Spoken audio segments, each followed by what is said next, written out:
é um evento que está estimular a criatividade com material reciclável. Nós usando todo tipo de material. Tem 17 candidatos que apresentar no costume trabalho de full material reciclado. Para assim não demonstrar a criatividade e na papel também tocante no pensamento over a parte reciclar e com isso que está afetando o meio ambiente. Então, pensar que nós somos sumamente orgulhosos de aportar um tipo de evento assim aqui e também nós temos jurado, nós estamos evaluando também participantes para assim nós buscar um ganador e à vez estou super contente de ver tantíssimo maior que está aportar e também emocionante que também gosto de evento aqui.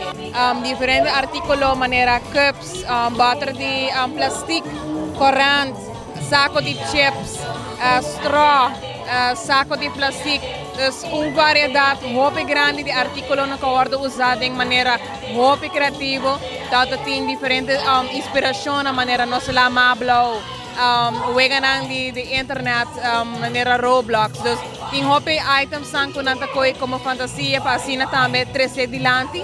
E cada participante tem uma história, então é bonita.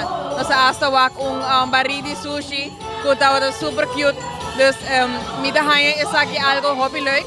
E esta indica também que é muito seguro. Está exemplo, mas para o futuro e que aporte de maior seguro para lograr hobby. Então, essa é uma atividade que me quer que me servir mais grande.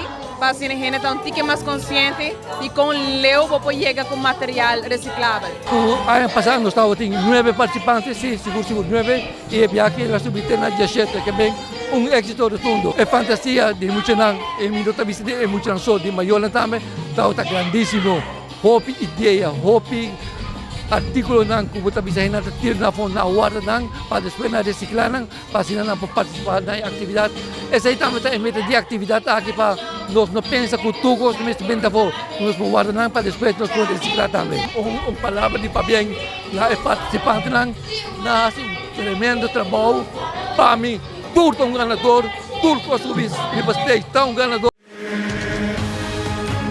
essa aqui tá é a Rubiano o website